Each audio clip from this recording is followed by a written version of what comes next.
Assalamualaikum warahmatullahi wabarakatuh. Halo teman-teman, jumpa lagi di channel aku. Di video kali ini aku akan bahas tentang trik menjawab soal TWK full penalaran. Langsung aja ya kita ke contoh soalnya. Yang pertama, maraknya perkembangan ideologi baru dari berbagai negara lebih kurangnya dapat mempengaruhi pola pikir masyarakat sehingga A. Perpecahan dapat terjadi akibat tidak pedulinya masyarakat terhadap budaya asli bangsa sendiri. B. Perpecahan tidak dapat dibendung karena kurangnya pengawasan oleh pemerintah itu sendiri. C. Perpecahan dapat terjadi karena besarnya perkembangan yang menuju radikalisme. D. Diperlukan tekad dan komitmen yang kuat dalam melakukan bela negara.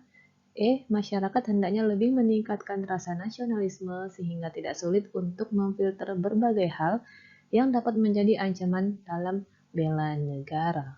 Oke. Ini pasti kalau kita kurang latihan bakal bingung nih menganalisis jawabannya. Jadi kuncinya kita cari nih mana nih yang jadi kata kunci dalam soal. Di sini ada kata masyarakat. Oke. Nah, di antara opsi ini mana nih yang berkaitan dengan masyarakat?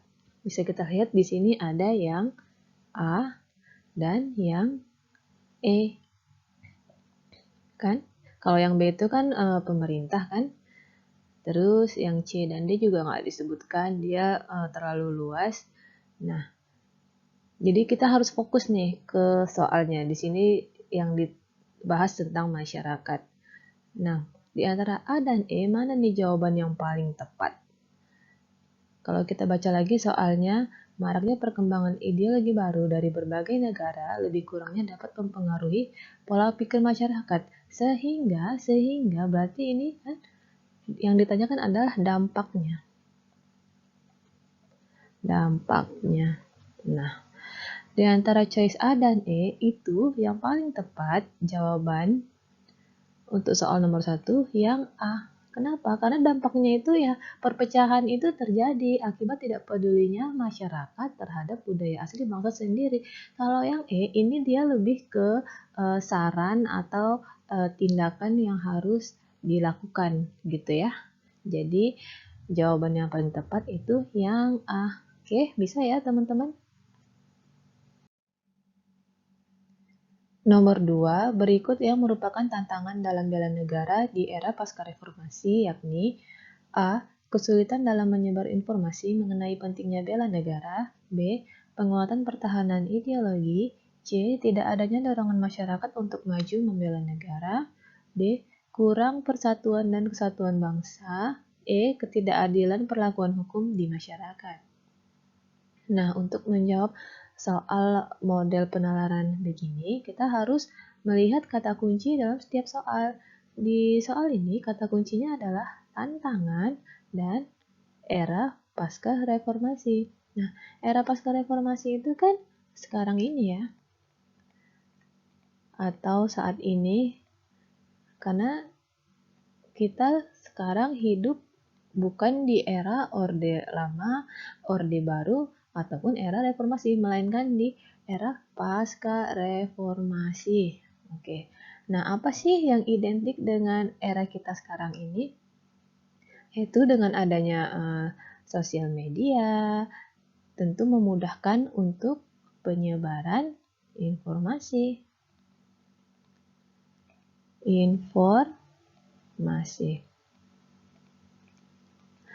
Nah, dalam penyebaran informasi itu kan dengan adanya latar belakang budaya manusia yang berbeda, keragaman, itu kan menyebabkan setiap orang memiliki pemahaman yang berbeda ya dalam menyerap informasi.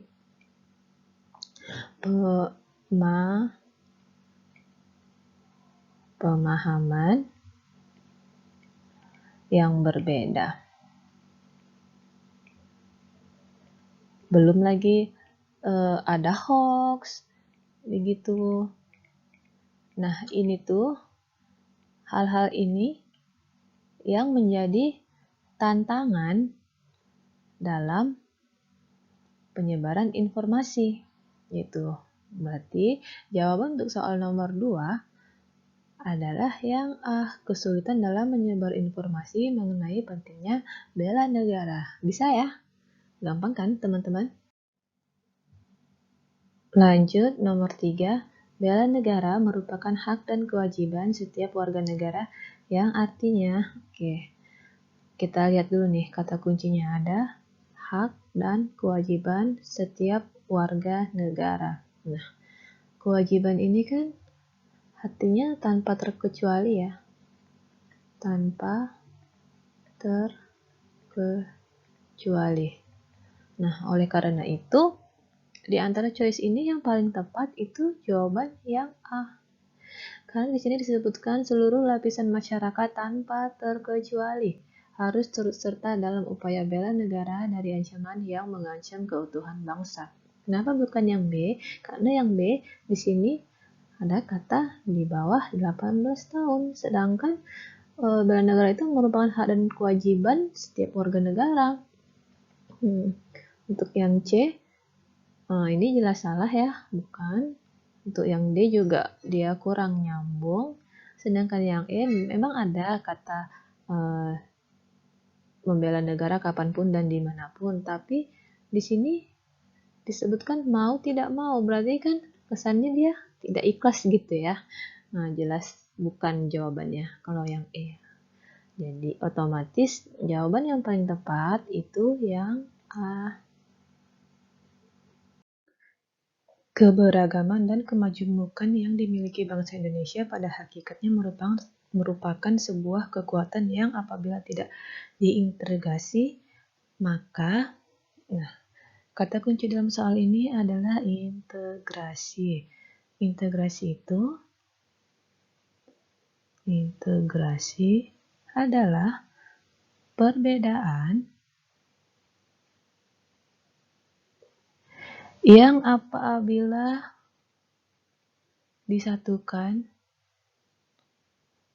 digabungkan maksudnya, menjadi kekuatan bangsa. Oke ya. Lanjut, di sini ada kata bangsa Indonesia. Nah, bangsa Indonesia ini kan memiliki suatu tujuan ya. Suatu tujuan. Oleh karena itu, jika bangsa Indonesia tidak diintegrasi, maka tidak tercapai dong tujuan ini. Tidak tercapai. Karena kita sudah terpecah belah, gitu kan? Oleh karena itu, jawaban yang paling tepat adalah yang E. Akan terjadi ketidakselarasan cara berkehidupan yang menyebabkan tidak tercapainya tujuan bangsa. Itu bisa ya, teman-teman. Selanjutnya, nomor 5. Pancasila merupakan tonggak dasar dari seluruh paradigma berkehidupan di Republik Indonesia. Berikut yang merupakan cerminan bernegara berlandaskan Pancasila kecuali A. Turut serta memiliki andil dalam paguyuban warga di lingkungan tempat tinggal. B. Melakukan pembangunan dengan gencar atas dasar kemakmuran bangsa. C. Menjadi pemimpin di sebuah organisasi mahasiswa. D. Memiliki rasa antusias dan kepedulian terhadap perkembangan peristiwa yang terjadi di NKRI. E. Terus-menerus melakukan perbaikan dalam sistem kabinet yang sedang berjalan. Nah, ini semua choice-nya bagus-bagus ya. Maka dari itu, kita lihat nih kata kunci yang merupakan cerminan bernegara berlandaskan Pancasila. Tapi ada kecualinya nih. Nah, yang kecuali kira-kira yang mana nih di antara choice ini? Nah, menurut aku jawaban yang paling tepat itu yang C. Kenapa yang C? Karena dengan menjadi pemimpin tidak menjamin seseorang berperilaku sesuai dengan prinsip Pancasila. Gitu kan? Tidak menjamin. Kalau teman-teman lihat di berita-berita kan bukan sedikit, malah banyak sekali pemimpin yang melanggar prinsip-prinsip Pancasila, ya nggak sih? Pemimpin kita sekarang, nggak usah disebutin deh, pasti teman-teman pada tahu. Gitu ya. Jadi, jawaban yang paling tepat itu adalah yang C. Bisa ya, teman-teman? Nah, itulah tadi soal-soal TWK yang full penalaran, yang holds. Teman-teman untuk menjawab soal model begini harus sering latihan supaya kemampuan analisis teman-teman itu semakin meningkat. Jadi nggak bingung lagi ketika dihadapkan soal seperti ini. Sekian materi dari aku. Sampai ketemu di video selanjutnya.